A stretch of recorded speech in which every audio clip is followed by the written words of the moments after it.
in.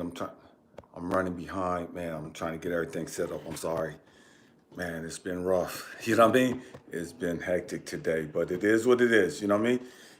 Trying to get everything situated.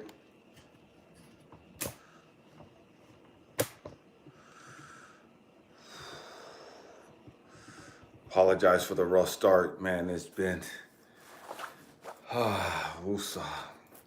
It's been one of those days. You know what I mean? Man, I didn't know if I was gonna be able to do this live. You know what I mean? I did not know if I was gonna be able to get this live done. But man, here we are. You know what I mean? Here we are. Let me give you guys a minute to get in here before we get started. What's up with you, Raymond?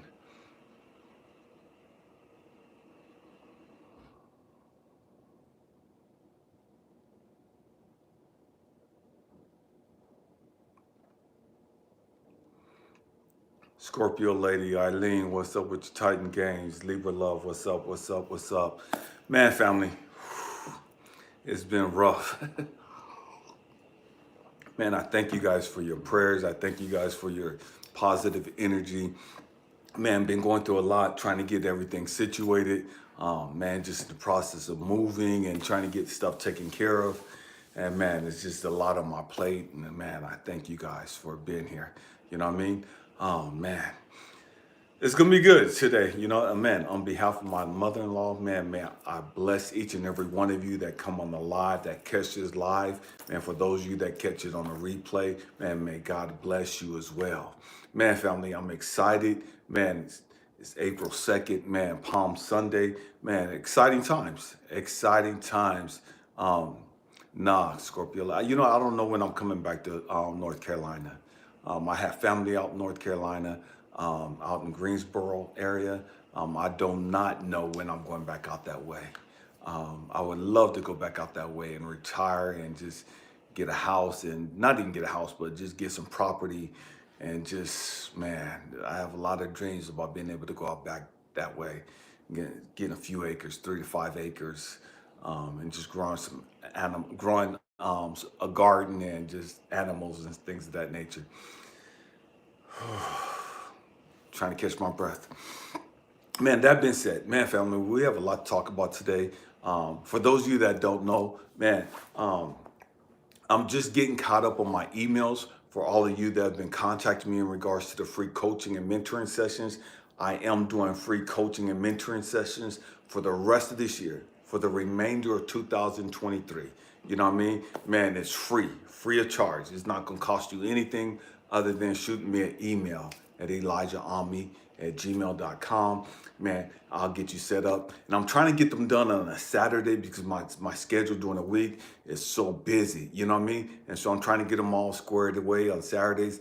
If I haven't gotten back to you and you shot me an email, please bear with me. I'm getting to them, you know what I mean? There's been so many people contact me in regards to the free coaching sessions. There's so much stress, there's so much craziness going on in the world, and people are so up under so much pressure, you know what I mean? And so there's so many of you contacting me, and I thank you.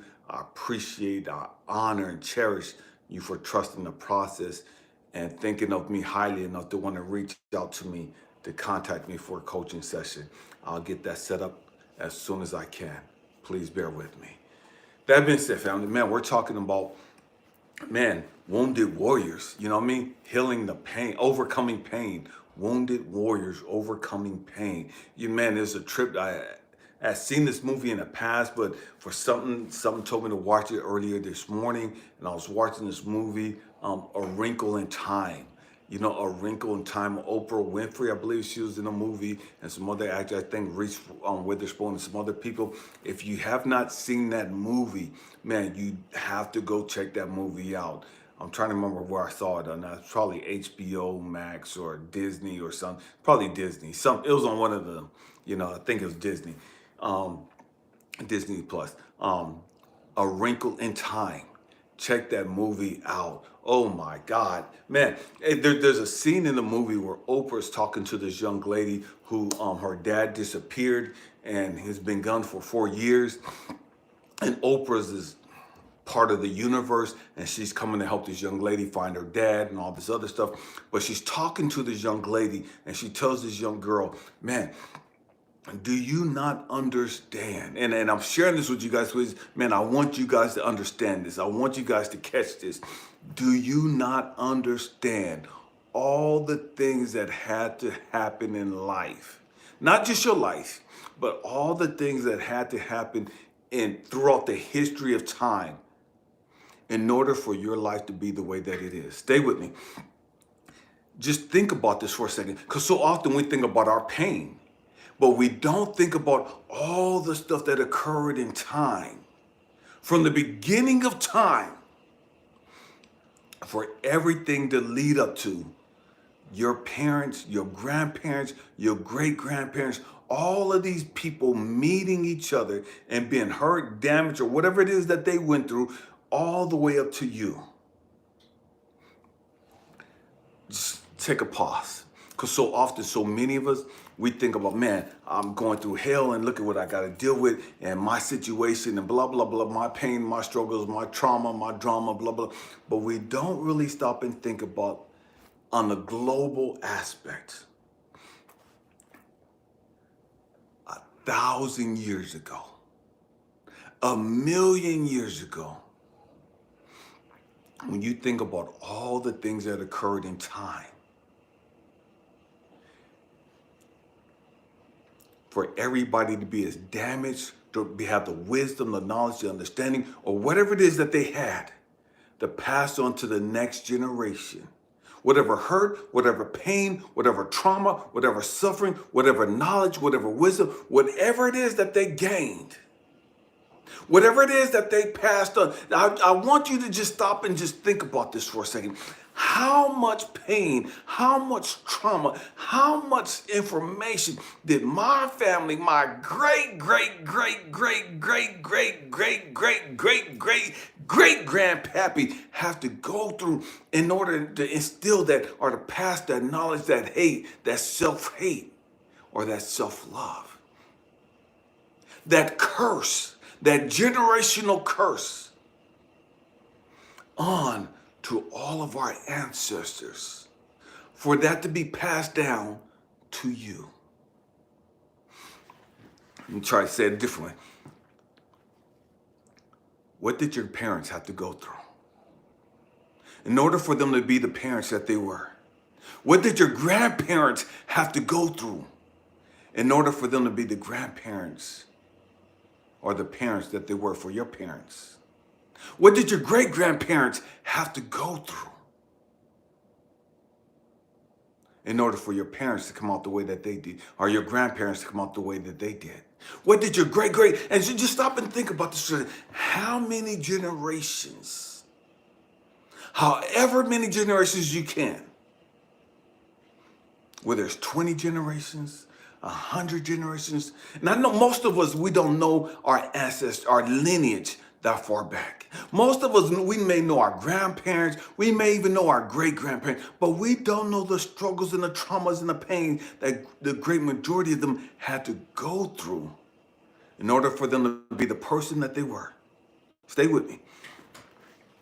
I want you to stop and think about something for a second. Look at who you are right now. Look at how messed up you are right here, right now. Look at how much pain and suffering you're dealing with right here, right now. How much pain and suffering did your parents, each one of your parents, have to go through in order for them to even hook up with each other? What had to happen in their life for your parents to come together to create you? Then look at their parents. What happened in their lives? What pain, what trauma did they carry? What suffering, what self-hatred, what discrimination and racism and hatred and blah, blah, blah, blah, blah, whatever it is, what were they carrying in order for them to hook up? How did they meet? What frequency were they on? We're going somewhere, stay with me. So often, we look at our lives and we think about, man, life's not fair. We look at our lives and we think, damn, why did my mama have me? Damn, why did my daddy have me? Why did they bring me in this cold, cruel, fucked up world? Never even understanding the pain and the trauma that they carry. Never even understanding the hope that they carried. The dreams that they carried. I love studying history. I love studying history. Again, my grandparents survived the Great Depression. The Great Depression in America. My grandparents survived that. I can't even imagine what life was like for them during the Great Depression. I can't even imagine the losses that they endured. I can't even imagine the amount of people that they knew that starved, that died during the Great Depression.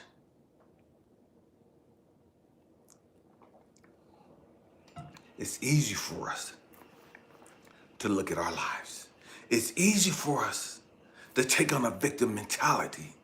It's easy for us to take this woe is me and life is not fair. But what about the people that went through the Great Depression? What about the people that died during the Great Depression?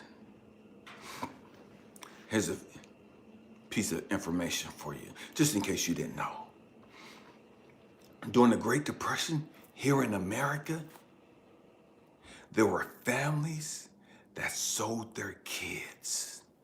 There were families that gave their kids away. Not because they didn't love them, because they couldn't feed them. They couldn't take care of them. And it's easy for us to sit back now. Those of us that didn't go through the Great Depression and talk about how fucked up life is. Talk about how twisted and how cruel life is. But we have no clue what it was like in America. Those of us that wasn't here. Those of us that didn't experience the 60s. When black people could be lynched, hung on a fucking tree. When black people could be killed just for looking a white person in the eye. I know we don't like talking about that shit. I know we get real sensitive talking about history. What does that got to do with me? That wasn't me. That was my great ancestor. But we missed the point. We completely missed the point.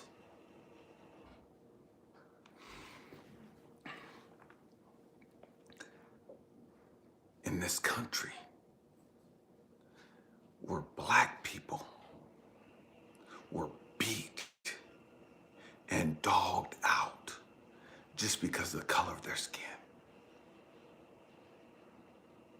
That was American history. Not too long ago, my grandparents experienced that. My grandparents lived through that. And so when we talk about trauma, when we talk about drama, when we talk about pain that's been passed down through the DNA, through the lineage, we have to go back through and look at the pain and the suffering of our ancestors. When we talk about not feeling good enough, and see, many of us, and this is not a racial thing. You guys know me, man, that's not what I'm about. I'm all about growth and development. I'm all about healing. But when we look at the reality, when we look at the pain and the suffering, and some of us don't understand why we have insecurities, why I don't feel valued, why I don't feel good enough, why I don't feel worthy. See, we got to go back down memory lane. Let's walk back down memory lane. What did our ancestors go through that made them feel invalidated? What did our ancestors go through? What did they experience to make them feel like they weren't worthy?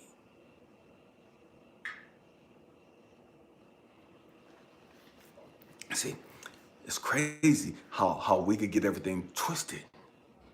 Science will tell you today that, man, if a woman is stressed out today in her pregnancy, if a woman is fearful and angry or whatever emotions a woman carry during her pregnancy, the great odds are her child will come into the world feeling and carrying that same stress, that same fear, that same burden that the mother carried during pregnancy. We know this stuff now. We know this now. We know that whatever a mother's feeling, she could pass that on to her newborn child or to her unborn child. We understand that. But we miss the fact that, well, dang, what was my ancestors passing down through the lineage? What was my ancestors passing down that I'm now dealing with? And I don't even understand why I'm carrying this pain. Why I feel this way about myself. Why I feel this way about others. See, this is a growth and development channel. We're talking about healing the whole person. And see, we have to understand a lot of things have been passed down to us that we don't even understand. We don't even understand why we feel the way we do. We don't even understand why we react and think the way we do. Because we completely miss the fact, man, for some of us, a lot of us. See, I'm part Native American. See, my grandmother on my dad's side was Cherokee. My grandmother on my mom's side was Blackfoot. Or Blackfeet, excuse me. And so, when I sit back and I think about, dang, why did I grow up thinking and feeling so insecure? Why did I grow up feeling this pressure of not feeling good enough, not being validated, not being worthy? It's easy for me to blame my parents. It's easy for me to blame the people that I grew up around. But God had to show me it's deeper than that. It's deeper than that.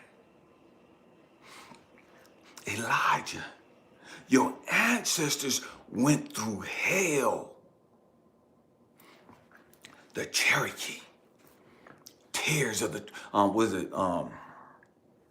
Tears of the Trail. I can't think of the name right now. I think that's the name of it.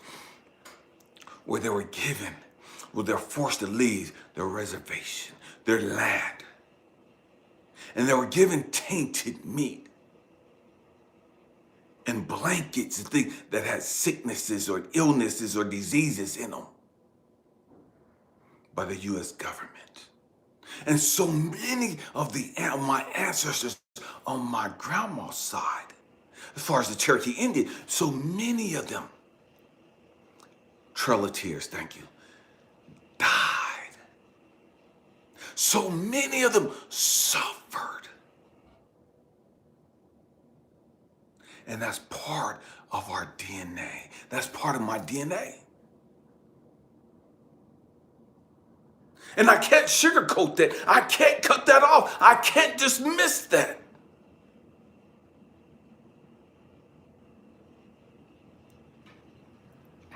talking about wounded warriors. Wounded warriors overcoming pain. See, in order for us to overcome pain, we have to first acknowledge that there is pain. In order for us to overcome pain, we have to acknowledge the fact that people suffered, that we're suffering, that we're not our best.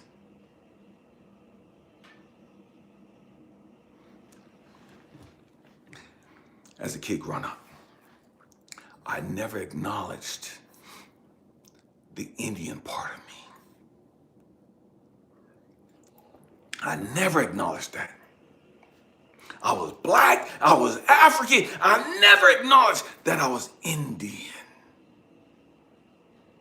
Nobody wanted to acknowledge the fact that they were part Indian. I'm full-blooded black, I'm full-blooded African American. I don't have nothing else in me. I didn't want to acknowledge the fact that I was part of the native tribes of America that suffered.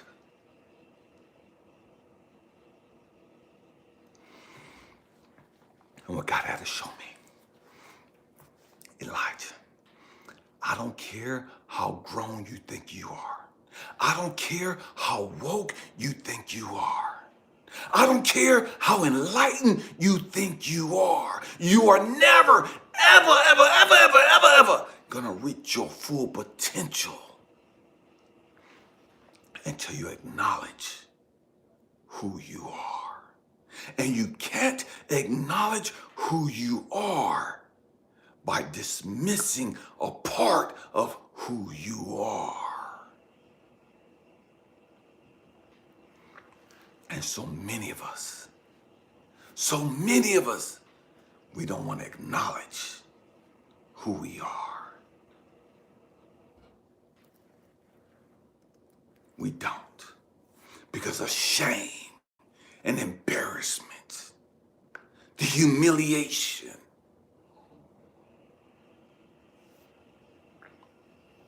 We don't want to acknowledge their pain, their suffering. I remember my grandmother. I went to Wallet, I was in junior high school. And my grandmother told me, man, I have this wallet that my daddy made. You can have it. Her father was 100% Cherokee. I didn't want that wallet because it was leather. It was old-fashioned. It was handmade. It looked okay, but I didn't want, you see, when I was growing up in the early 80s, man, Velcro was a new thing. Everybody wanted Velcro. But my grandmother had this leather wallet that her daddy made. It was the only thing that she had from her father.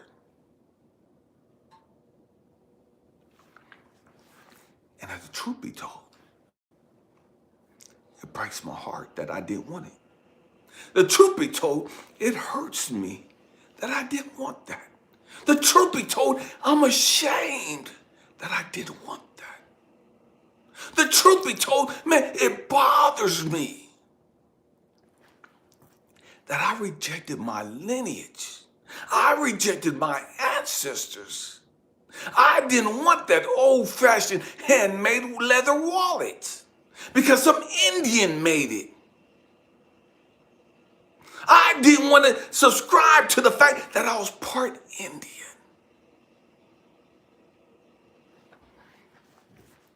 Because I was embarrassed. I was ashamed. I was ashamed. My grandmother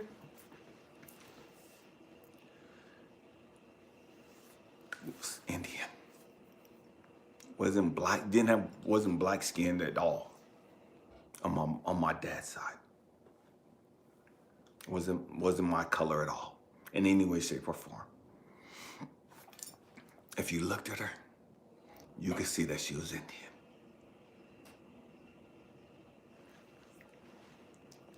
But I was ashamed. I was ashamed.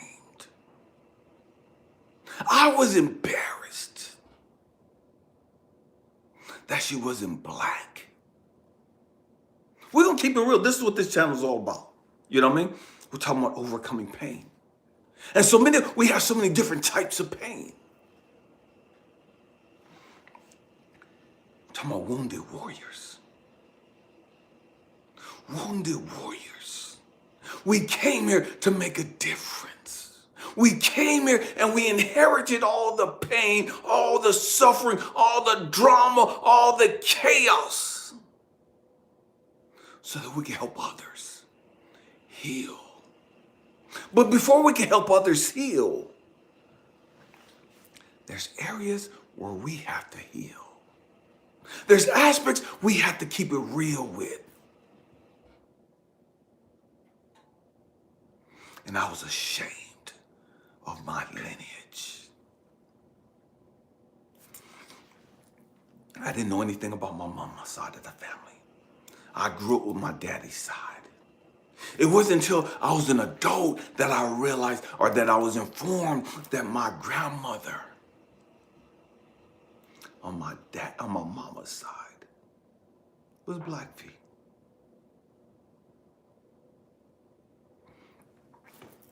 I have 2 tattoos on my calves, bear claws with eagle feathers hanging down.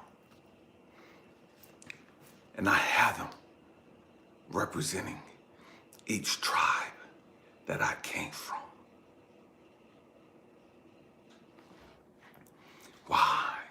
Because I had to understand. Man, in order for me to completely heal, in order for any of us to completely heal, we have to understand the pain that's been passed down through our lineage. We have to understand the pain, the trauma, the suffering that's been passed down from our ancestors.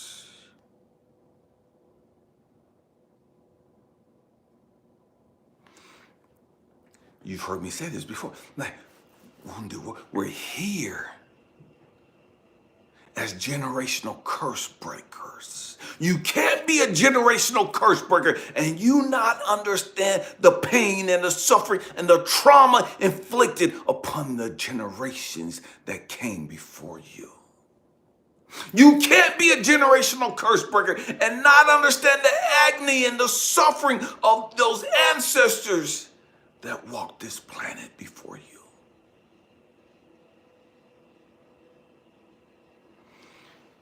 You have to know your history. You have to know your lineage. What's up with you, Justin? You have to understand the pain that's become part of your DNA. The suffering that's become part of your DNA.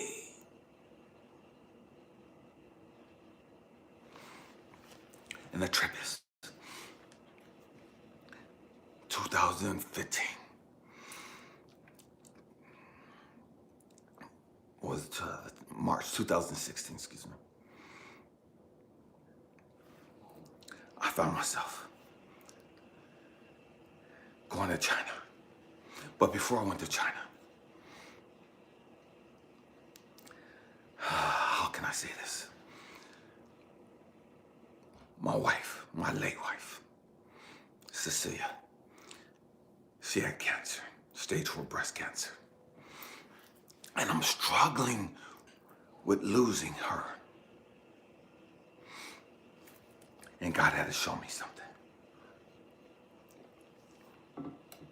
I was in the library in Three Rivers, California, a small mountain community. And I was in the mountains and I was in the library and I was writing this book and I was putting this book together. And it was all my thoughts. And I was putting it together as though it was me and Cecilia's thoughts.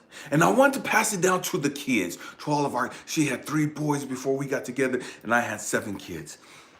And I wanted to give each one of the kids and my nieces and nephews a copy of this book before Cecilia passed. And so I'm getting all these thoughts together that I've been writing over the years. And I'm at the library. And this Indian lady comes and she's sitting next to me.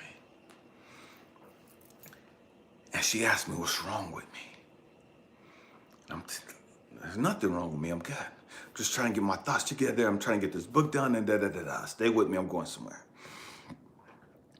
And so she looks at me. She says, you're going through something. I want you to go talk to my brother, JR.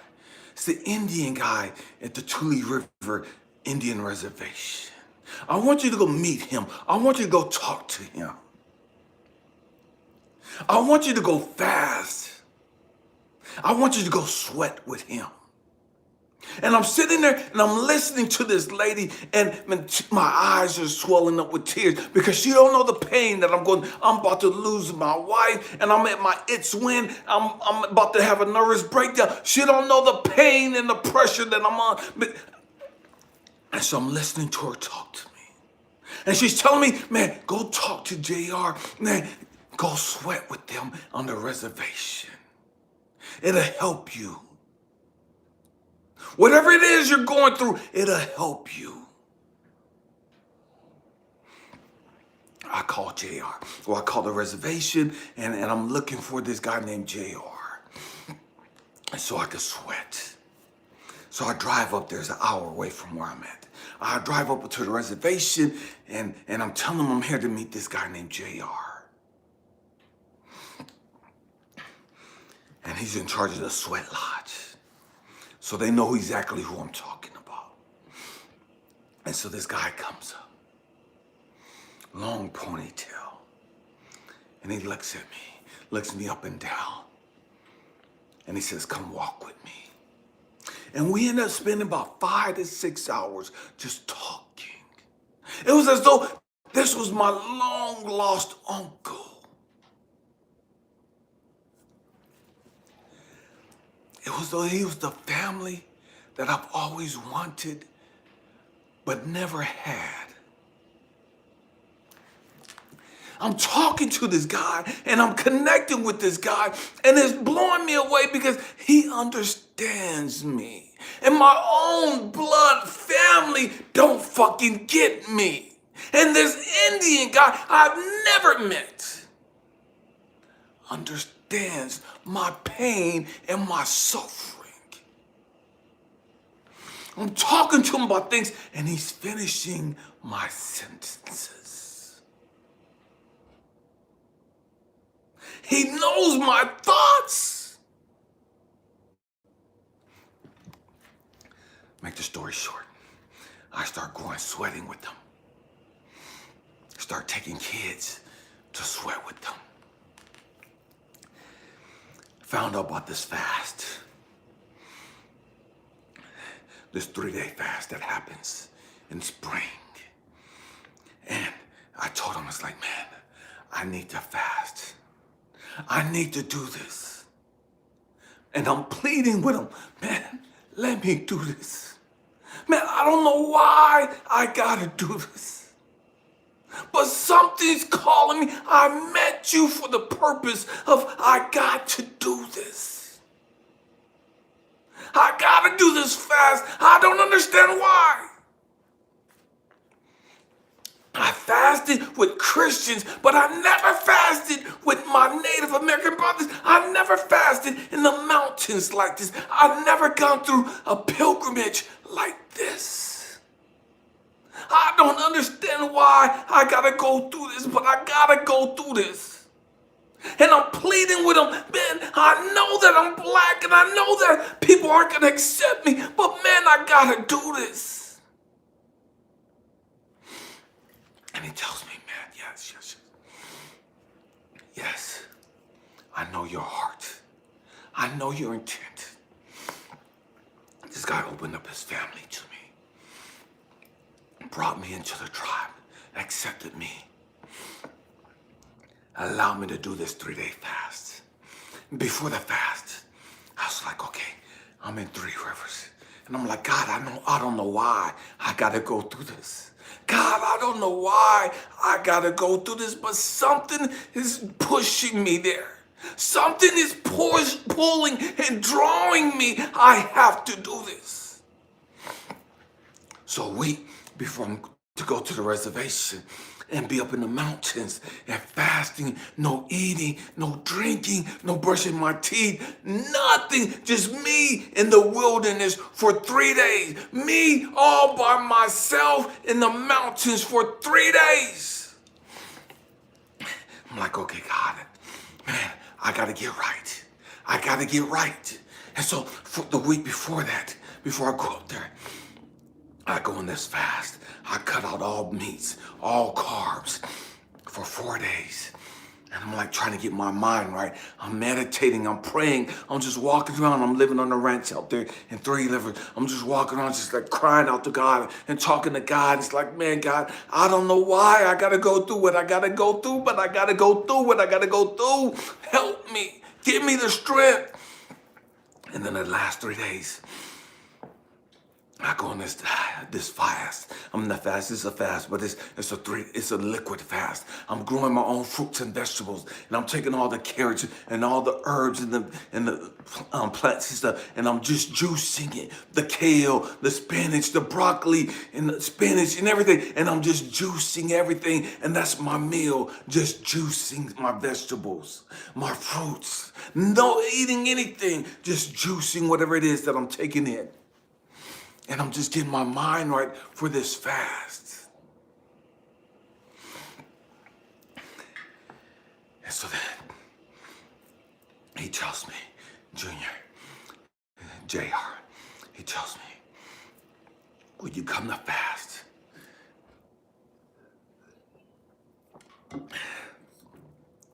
bring something from your African lineage.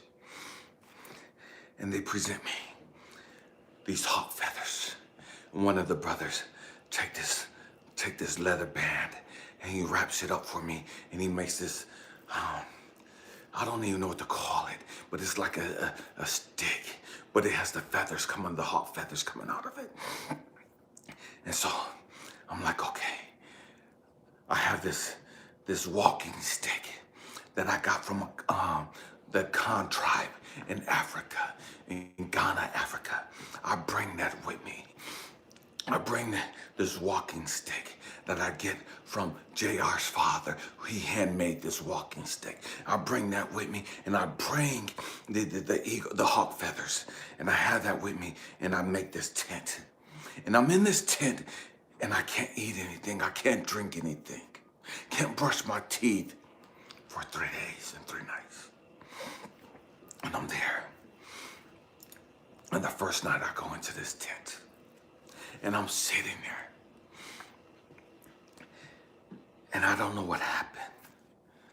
But it's like fireworks went off in this like tent that I had, like teepee that I'm in.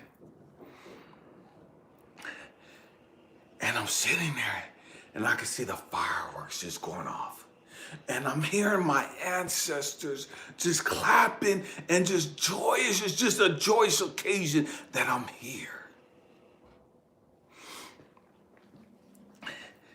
And I'm tripping. It's dark out.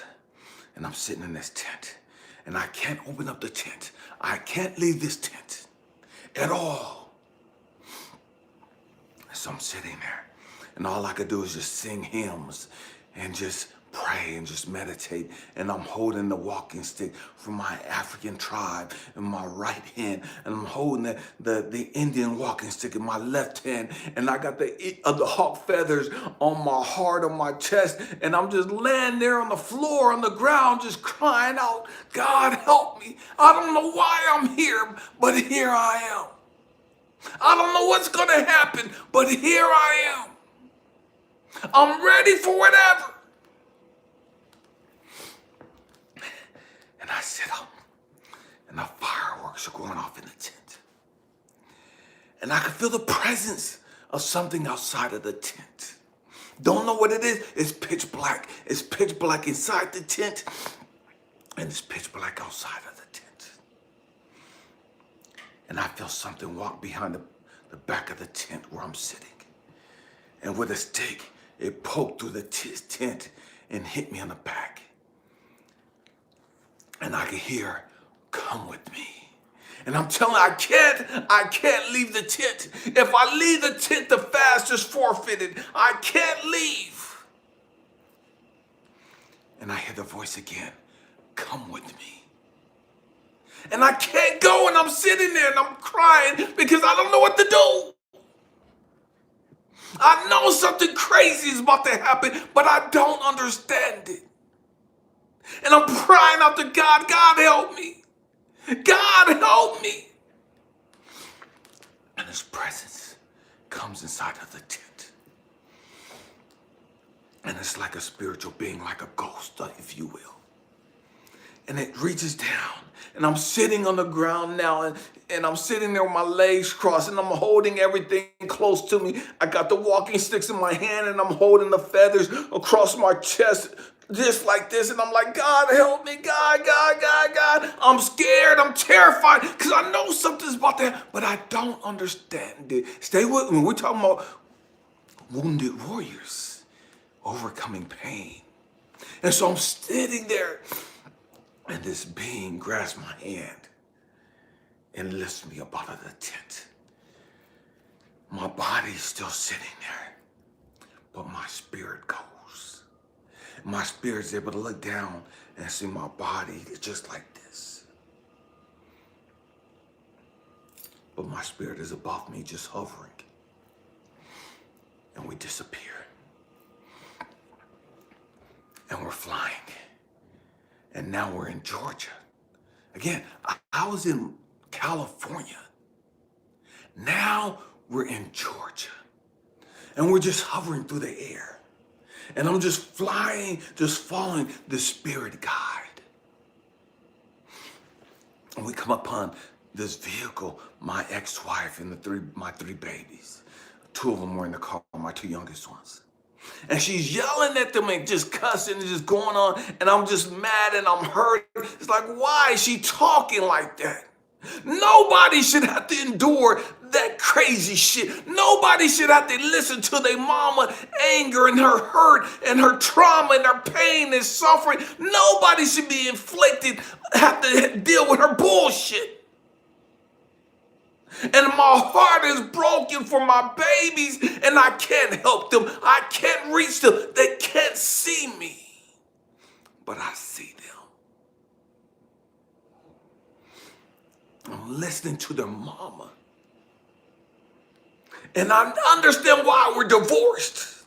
It's perfectly clear why I can stay with her raggedy ass, her toxic ass. Stay with me. I'm going somewhere. And my heart is broken. And I don't even understand why my heart is broken at the moment. I'm just hovering above her car, just listening to the conversation. And I hear her say, "It's no wonder Elisha," that's our oldest son, "Elisha wanted to commit suicide." I didn't know my oldest, not my oldest, but the oldest of those three wanted to commit suicide. And I'm broken and I'm frustrated and I'm crying because I can't help him. And then it shifted. It goes from me hovering with my spirit guide to me being in this wilderness. Stay with, I promise I'm going somewhere. Stay with me, please. I'm just laying the foundation. Now I'm in the woods with my spirit guide. And I can't keep up with him. And so what he's doing, he's taking a stick and he's touching a plant and he's turning it red, or he's putting it on a rock or on the ground and he's leaving a mark. So I'm trying to keep up and I'm just following this trail. And I see a red mark, and I know that I'm on the right track. I see this red mark on the leaves. I see this red mark on the rocks. I see this red mark on the plant. And I know I'm on the right track. I'm walking fast trying to keep up with my guy, but I can't. I'm walking through the woods. I come upon this group of people, Native Americans. And they're all crying and clapping and cheering and happy to see me. They know me, but I don't know them. They're crying because they're so excited that I'm there. They're cheering me on, but I don't know them. They're glad to see me. They're telling me how glad they are. And the trip is, they're speaking their native language. And I'm understanding it. I don't know how I'm understanding it, but I'm understanding what they're saying. And they're cheering me and they're pointing me in the direction where the guide is went. They're telling me to go, go, go, keep going, keep going. We're so happy. We're so proud of you. We love you. And da-da-da. They're saying all this stuff and I'm broken. Because I never want to acknowledge that I was Indian. I never want to acknowledge that that was part of who I was. I don't even know why I'm talking about this stuff.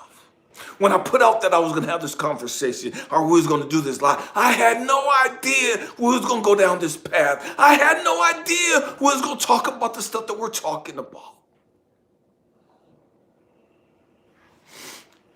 So I'm walking on this path. I keep seeing the red. It's like, okay, I'm following the path. I'm all alone.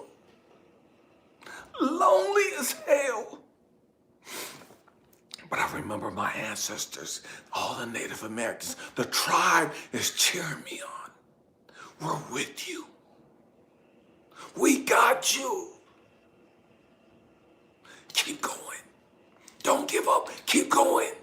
Keep going. I keep going. I'm tripping. I can't even believe I'm doing this.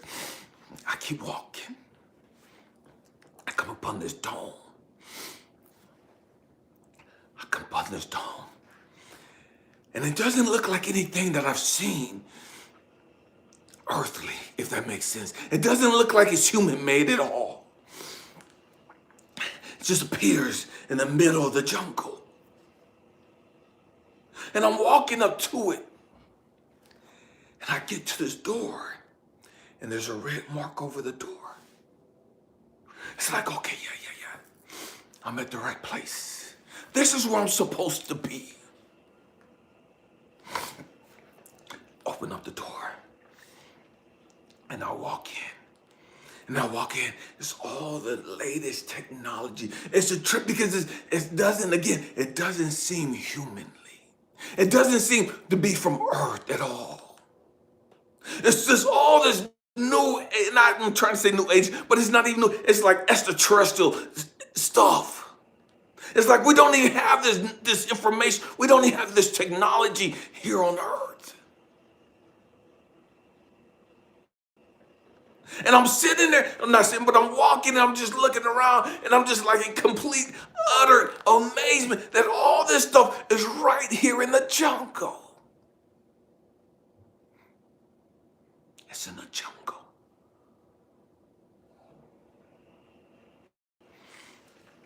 So I walk in further and I see a man on the gurney. And I walk up to that direction. I see another gurney, but I can't see who's on the gurney. And I'm walking up and I stand between the two. And I look down. And it's my baby boy. My oldest son, Elisha. And I'm looking at him on this gurney. And the tears are rolling down my eyes. And I'm like, Elisha. Man, get up. It's time to go home. Elisha. And I'm calling them and calling them and calling them and calling them. And I'm holding them. He's just laying there peaceful, not moving. I'm like, Elisha, come on, man. Come on, man, let's go. And he looks up, he opens his eyes. He's always had this huge smile that just covered his whole face. And he just smiled and looked at me and said, Dad. And I grabbed him by his hand and we got up and we left. I'm sharing that because we all got pain. We all carry pain. And I used to think that it was a punk move. You was a punk, you was a bitch, you was a square, you was a lame if you showed your pain. You wasn't a man if you dealt with pain. If you acknowledge pain. See, I grew up in the atmosphere, in the environment, you had to be hard. You couldn't be vulnerable at all.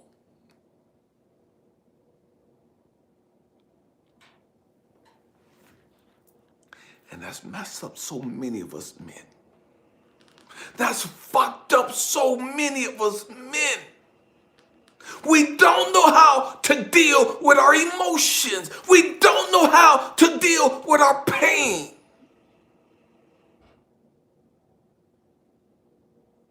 At all. So we're all tatted up. We're all hard. We're all thugged out. And we'll do. Man, you know, because we don't want people to see our pain. We don't want people to see us as being weak. We don't want people to see us as being punks, as being squares. Overcoming our pain. Overcoming pain. What's the pain that you're carrying?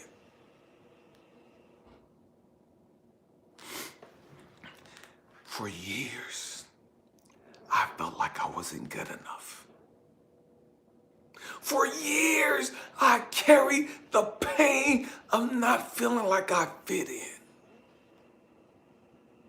For years, I've carried the pain of trying to appease people, trying to please people, trying to be valued and accepted by people. I carried that pain and I masked it in being a tough guy. I masked it in being hood and being thugged out and being hard. I masked it in being violent and ready to kick you in your fucking throat or slap the shit out your ass. I was masking the pain. I was masking the brokenness.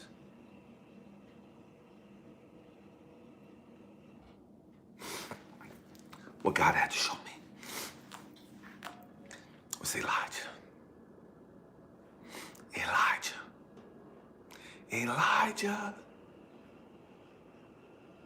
let me show you how strong you really are. And I'm sharing this with you because I want you to understand how strong you are. I need you to understand how strong, how resilient you are. You're not just carrying your pain. You're not just carrying the pain of the stuff that you've experienced in your lifetime. You're carrying the pain of your father. You're carrying the pain of your mama. You're carrying the pain of your grandma and your grandpa, your great-grandpa, your great-great-great-great-great-grandpa, and your great-great-great-great-grandma. You're carrying the pain of your ancestors.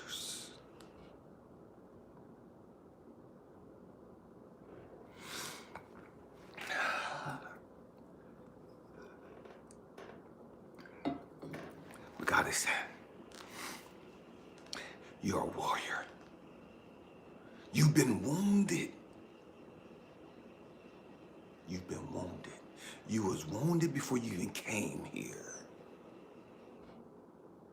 Because your daddy was wounded. Your mama was wounded. Your grandpa was wounded. Your great-grandpa was wounded. Your great-great-great-great-grandma was wounded. And that pain has been passed down to the next generation, and to the next generation, and to the next generation, all the way to you.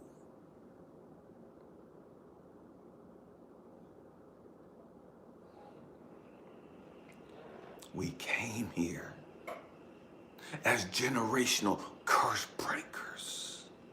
We came here as warriors to break the motherfucking cycle.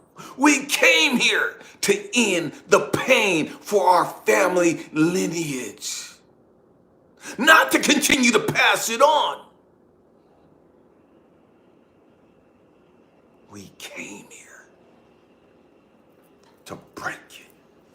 We came here to destroy that shit. That's why you're going through so much fucking hell. That's why you got the whole fucking weight of the world on your fucking shoulders. That's why you feel so nobody values you. Nobody adores you. Nobody cherishes you until they need something. Oh, we going there today. I'm just laying the foundation. We going there. And see, here's the fucked up part. As great as you are, as accomplished as you are, the pain of not being good enough. You're good enough when somebody needs you, but you're not good enough to be somebody's wife. You're not good enough to be somebody's husband. But you're good enough when they ain't got no fucking alternative. When they ain't got no fucking help, and they ain't got nothing, and they need you. Now they see you. Now they value you for what you have, but not for who you are. Let me say it again. We grew up and we're sitting here and we're carrying the pain of all these generations. And the great majority of the pain is we've never felt good enough. We've never felt cherished. We've never felt valued.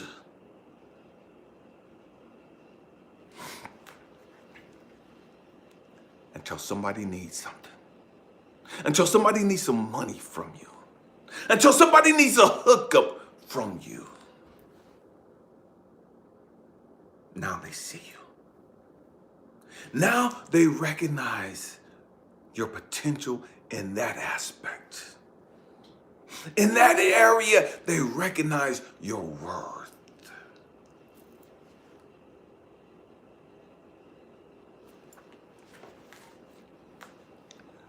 And that's a double-edged sword for so many of us.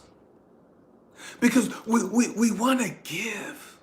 Because we're beacons of love and compassion. We have a kind heart, a giving heart, because that's who we are.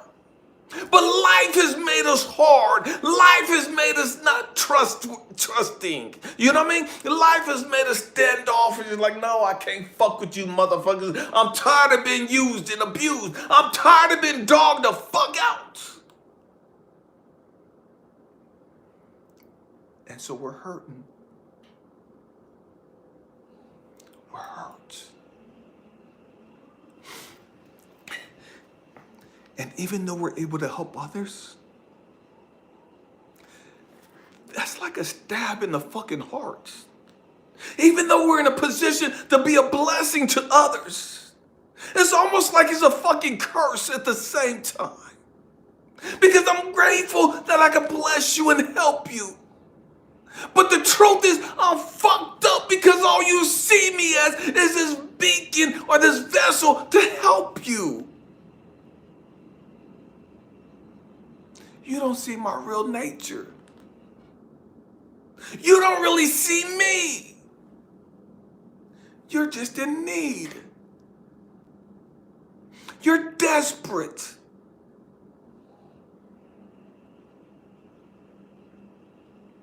And I'm blessing you out of my love. I'm blessing you out of the abundance that I have. And you're so happy that I'm blessing you, and you don't even understand that as I'm blessing you, I'm hurting me. As I'm blessing you, it's stabbing me in the heart.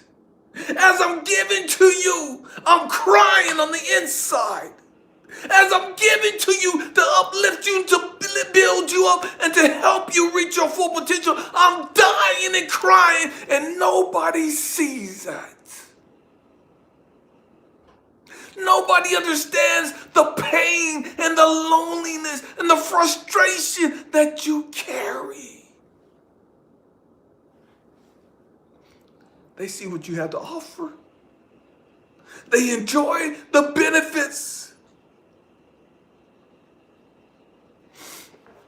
But they don't understand. By helping you or helping them, you're showing it. I'm seeing me. I'm seeing my loneliness. I'm seeing my frustration. I'm seeing the fact that I'm really fucking invisible to you motherfuckers. The only time you see me is when you need something or you want something.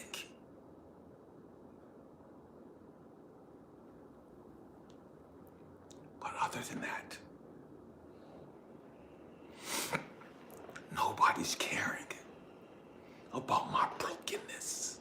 Nobody's caring about the pain and the trauma that I'm dealing with. Because I've been so strong for everybody, nobody even contemplates the fact that I'm broken. I'm hurting. I'm lonely. I'm crying. I'm dying. Everybody just wants me to be strong for them. I need a word. I need you to say something. I need you to pray for me. I need you to hook me up with what to do. I need that. I need that. But what about me? What about me? What about me?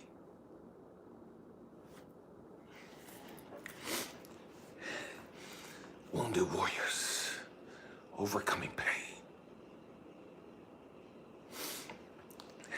The more I give, the more it costs me. The more I give, the more I help, the more it hurts me. But I can't stop giving. I can't stop helping.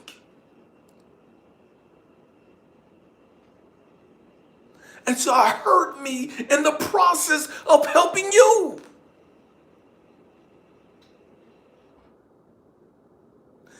And you don't even appreciate the fact. You don't even understand the fact. You can't even comprehend the fact that, damn, I can be hurting. damn, I could really be feeling low right now.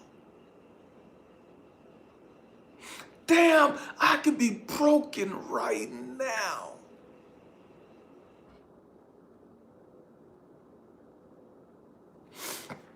Because you see what you want to see. You see what you want to see. You want the help. You need the help. And so you reach out for the help. And you don't even understand what it costs the other person to help you.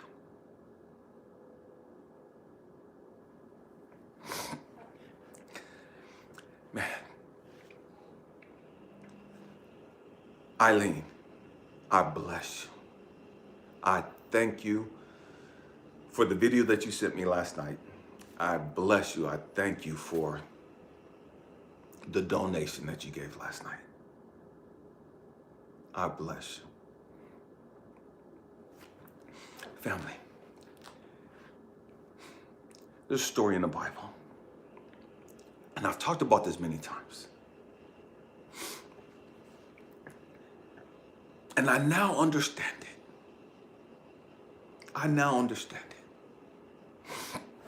Jesus was with his disciples, and he was walking amongst the crowds of the people. And this lady, and I believe that she had a medical condition for like over 18 years. This lady had went to all the doctors, all the priests. The lady had went to everybody she could to get help. She not wasted, but she spent all of her money trying to get better.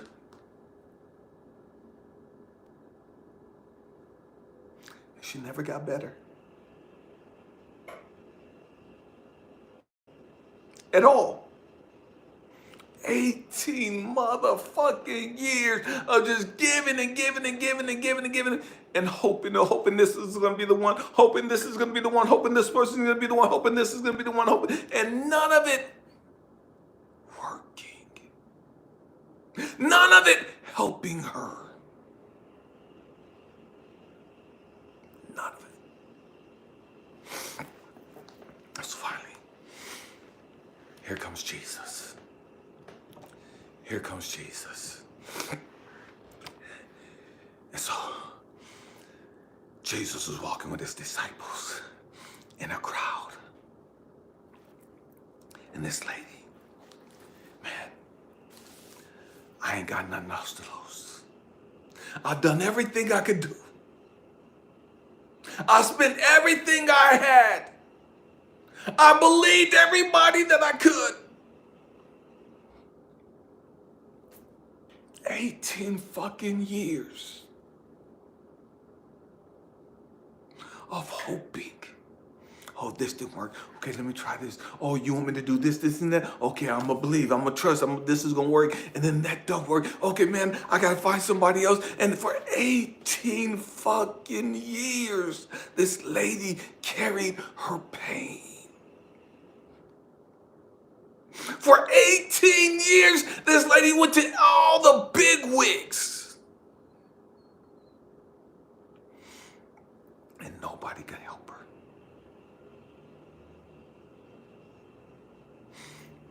People tried, but nobody could help her. Nobody could help her. Here comes Jesus, minding his own fucking business. Here comes Jesus. And the disciples walking amongst the multitude, the crowd, everybody bumping into everybody, and Jesus not paying attention to nothing. Jesus not tripping off nobody or anything of that nature. And the lady feels like, man, if I could just touch the hem of his garment. How desperate did that lady have to be? How vulnerable did she have to be?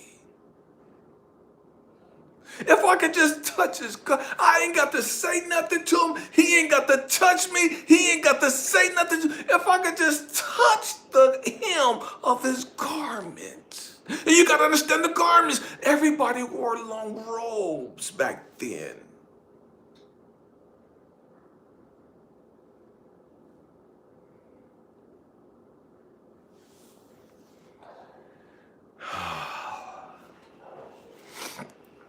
She touched his garment, and instantly she became whole. Stay with me. She touched his robe, and her medical condition changed for the better instantly. She was completely healed just by touching the hem of his garment. She didn't touch him. She touched the hem of his robe. And Jesus said, hold up, wait a minute. He's talking to the disciples, hold up, who just touched me? And the disciples are looking at him like, you tripping, bro. Man, we're in a crowd, everybody's bumping into everybody. What are you talking about? Somebody touched you. Everybody's touching everybody. And Jesus is like, nah, it was a different touch. It was a different touch. Everybody's touching me, but everybody ain't connecting with me. Everybody's bumping into me, but everybody ain't connected to me. This lady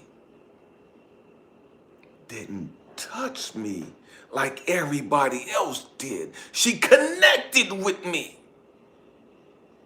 And in the process of her connecting with me, man, it's like my spirit came out of my body.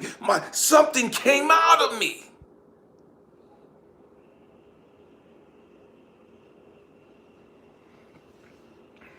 Why am I sharing that? Because it's going to cost you something. It's going to cost you something to connect with somebody. It's going to cost you something. Everybody don't want to be connected. They want what you got, but they don't want to be connected.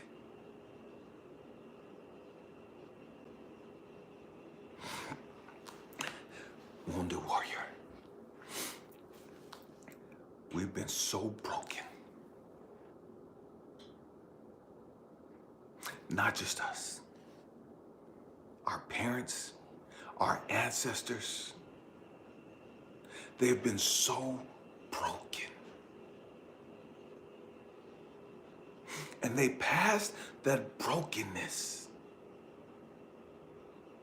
down to the next generation, down to the next generation, down to the next generation, down to the next generation. They passed that mistrust or distrust, that self-hatred, that bitterness, that anger, that rage, that drunkenness,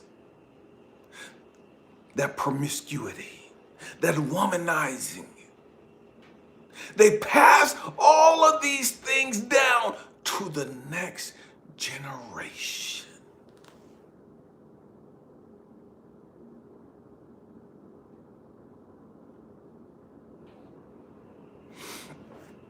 Overcoming pain.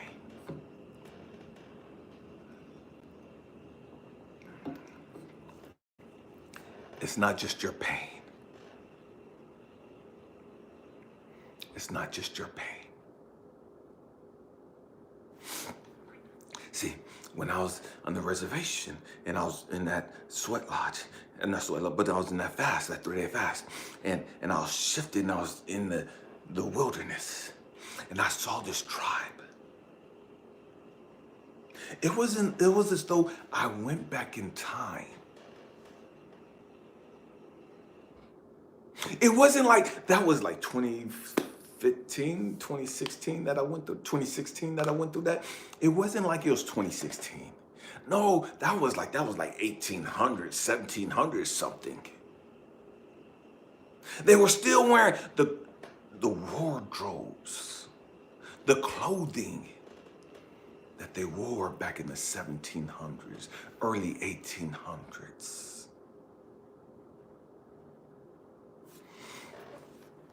And so what God was showing me was, Elijah,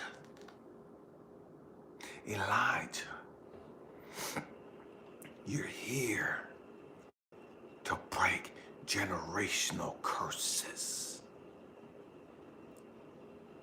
You've been carrying the trauma, the drama, the baggage, the shame, the sin, whatever you want to call it. You've been carrying that for generations.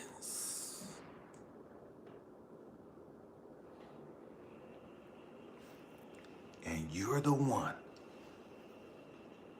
to set your family free.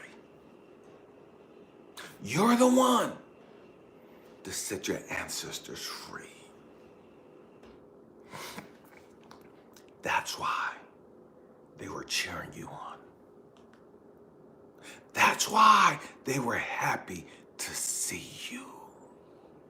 That's why they were so excited that you showed up. You didn't even know them. You didn't even claim them, but you showed up. You showed up.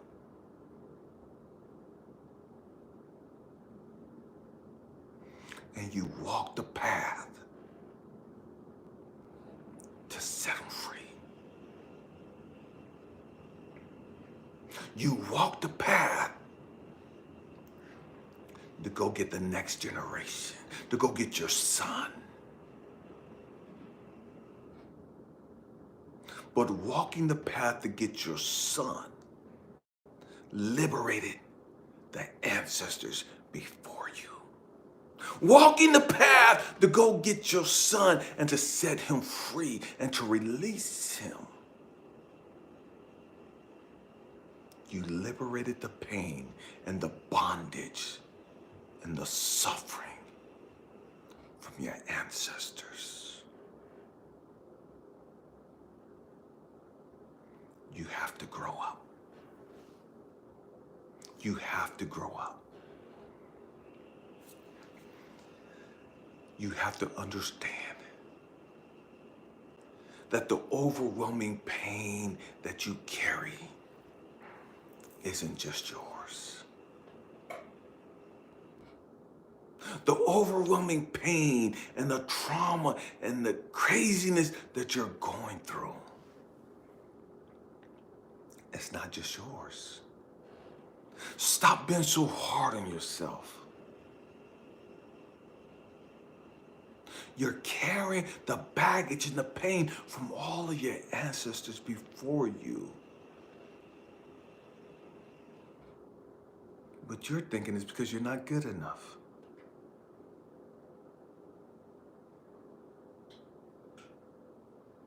You're wanting these people here to praise you and to think highly of you. And the reality is you're here to set your ancestors free. You're here to break the generational curses set on your ancestors. You didn't come here to appease these motherfuckers walking around on this planet with you. You didn't come here to floss and flex and pop your collar and to be liked by these motherfuckers.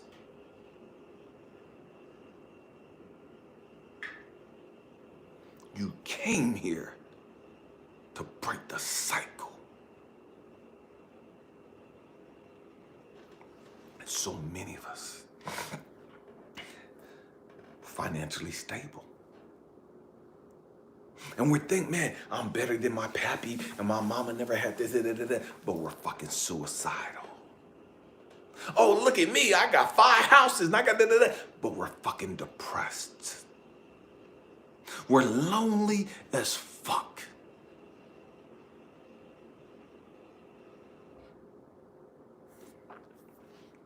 We came here to break the cycle.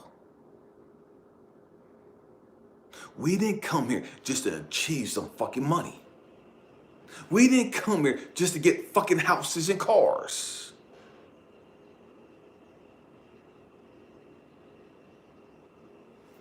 We came here to set the captive free.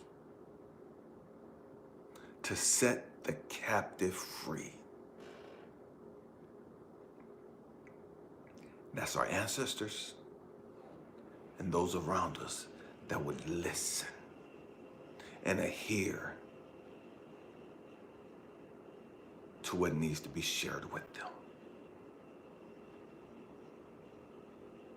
We have to grow up. Every one of us that's part of this tribe, you are a wounded warrior. That's why you're here. That's why you're part of this tribe. That's why you'll watch this video.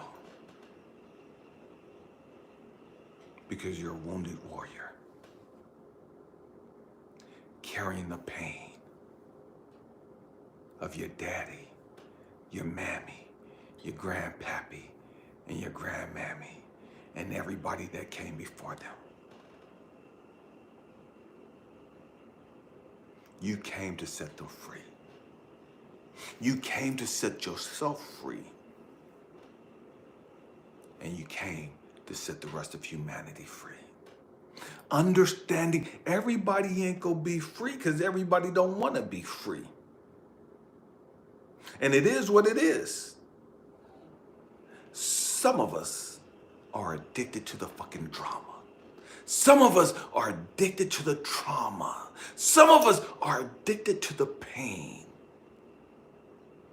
And we like it. Because it validates our victim mentality. It validates how we think about ourselves. And so we can get all over social media and talk to people and man, we get their condolences and we get their love and their prayers because I'm just going through it. I'm having such a hard time right now and I'm so depressed and I'm so suicidal and I'm so lonely and I'm so in my wits end. And people feed that and people nurture that and people gravitate to your bullshit.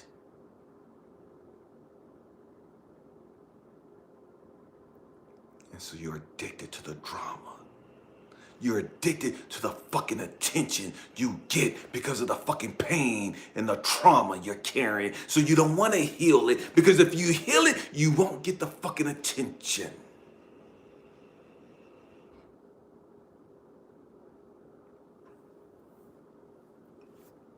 People are checking up on you because you're so fucking miserable. People are checking up on you because you're so fucking suicidal. You're so fucking depressed.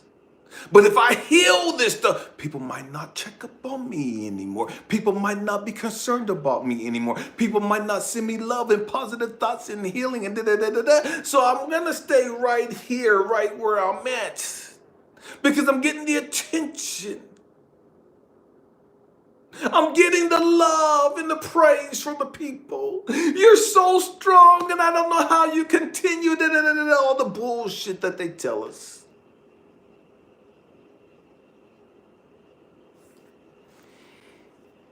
And so we have to understand as wounded warriors, everybody don't want to be healed. Everybody's not gonna be healed. And it is what it is. And it's going to be what it's going to be. We have to grow up. We have to understand. It's not just about you. You're carrying all the pain and suffering, not because you fucked up your life. You're carrying the pain and the trauma from your past, from your ancestors, because you're a wounded warrior. Because you're a chosen one.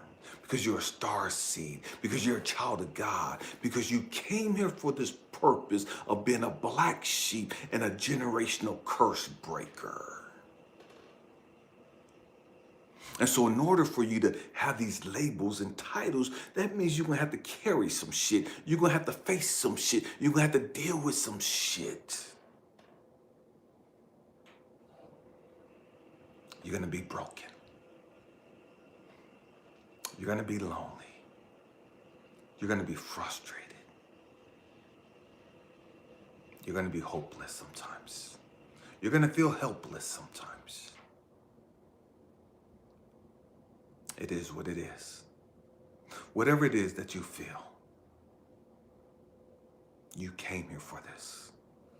Your ancestors felt this. Your ancestors went through this. I can't even imagine. I can't even contemplate what my ancestors that came over on ships, on slave ships. I can't even fathom their pain. See, I talk about my pain. I talk about watching my daddy murder my mama when I was 2. I talk about the men being molested at the age of 6 twice. But I can't even contemplate. I can't even imagine the pain of my African American ancestors that was stripped from their families, kidnapped, thrown on a fucking ship. Shipped to a foreign fucking land around people that you've never seen before. People you can't even fucking understand, and they can't understand you. I've been lonely, but I can't contemplate or understand the loneliness that they went through. I can't even contemplate their frustration. And so many Africans jumped overboard on the ship coming to America because in their mind, fuck this shit, I'm dying. I'm not going with these motherfuckers wherever they taking us. I'd rather die. And to each their own.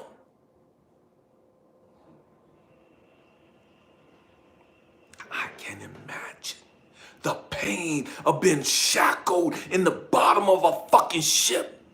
Cold and hungry and surrounded by motherfuckers you can't even talk to. Look just like you, but you can't talk to because they speak a different dialect. They speak a different language.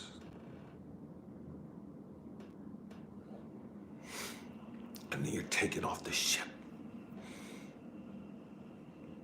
And you're hosed down. And you're auctioned, you're paraded around a bunch of people that you've never seen. You're humiliated. I've talked about the humiliation that I went through a couple weeks ago. I can't imagine the humiliation of being stripped butt ass naked and walked in the middle of town for everybody to see. And people to laugh at and to mock you just because of how you look.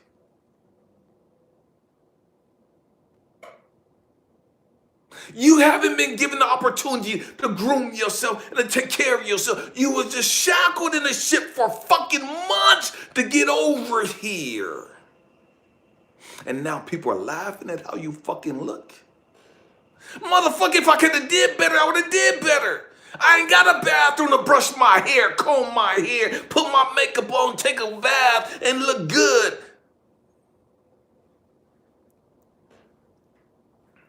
And they're paraded through town. And then they're auctioned off. And sold to the highest bidder. I know we don't like talking about this shit because it's so sensitive. It's so fucking offensive. But the fucking reality is that pain is still within us. The shame is still there.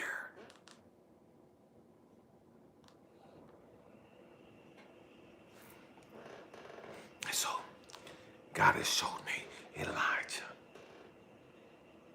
anytime you go through something, anytime you're dealing with something, I want you to stop and look back. And this is not to diminish or minimize the pain and suffering you're going through.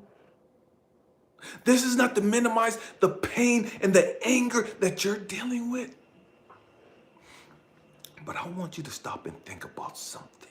I want you to think about your ancestors that came here and that had to deal with so much more than you.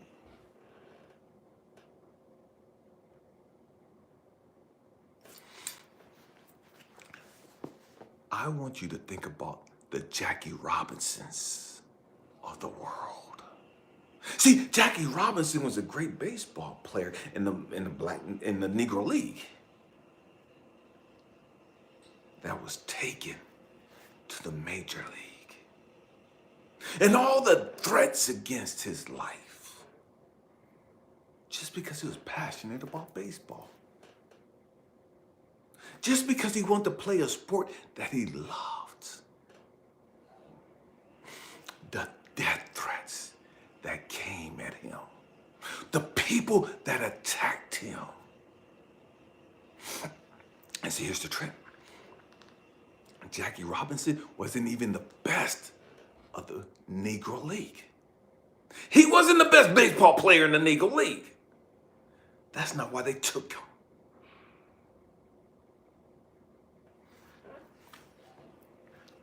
Jackie Robinson had the temperament,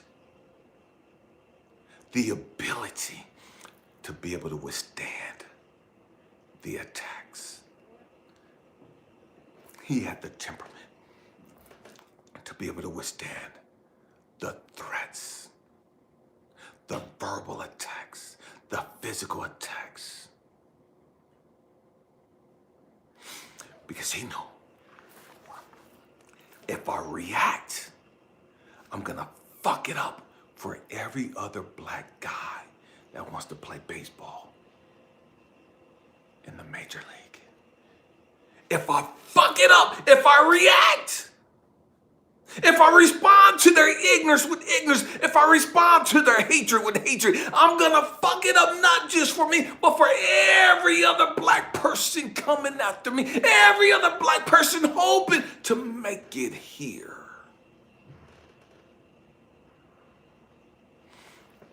I'm talking about pressure, talking about pain. When you want to say some shit, but you know you can't.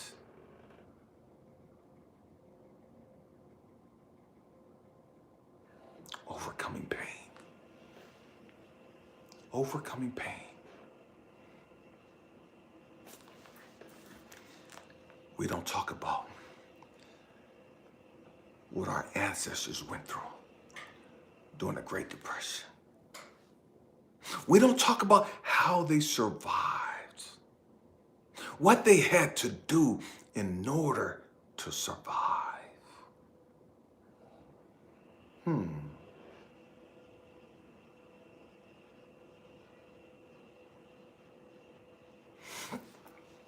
Overcoming pain. Family, we have to grow up. We have to understand that we are here to make a difference. We are here to change the lives of so many people.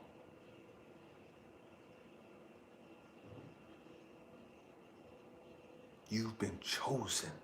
You have been handpicked. And that goes against everything. I ain't shit. Nobody's ever liked me. My family don't give a fuck about me. My family don't fuck with me. I'm the black sheep. We've been going through all this shit. We hear all this negative shit. My wife don't want me. My husband don't want me. My kids don't fuck with me. We hear all this negative shit. And it makes us feel like we're not good enough. Like we're not worthy.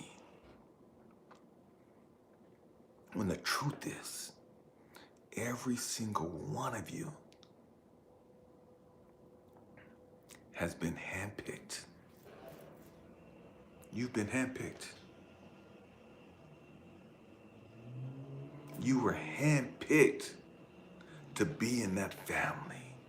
You were handpicked to go through all the shit that you went through. You were handpicked to carry the trauma and the pain and the suffering and the anger and the hatred from your ancestors. The brokenness, the financial brokenness, the spiritual brokenness. the emotional brokenness. You were handpicked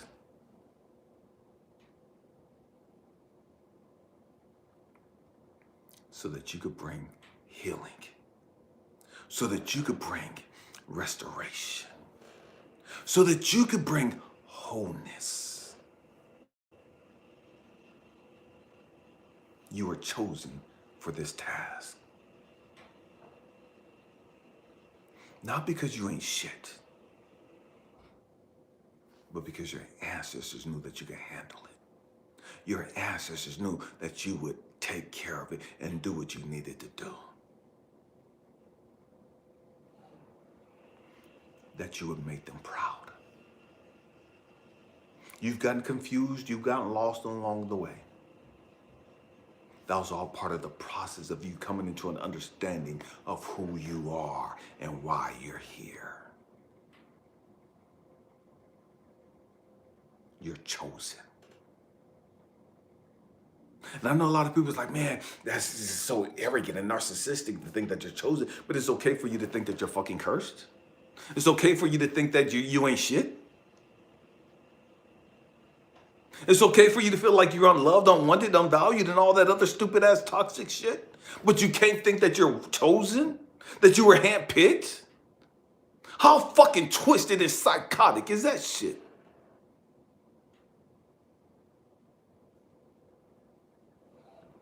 We have to grow up. Man. Family, I had no idea that this life was going to go the way that it did. You know, man, I had no idea that we're going to talk about the stuff that we did. I wanted to talk a lot more about the movie, Wrinkle in Time, but that's not what God said.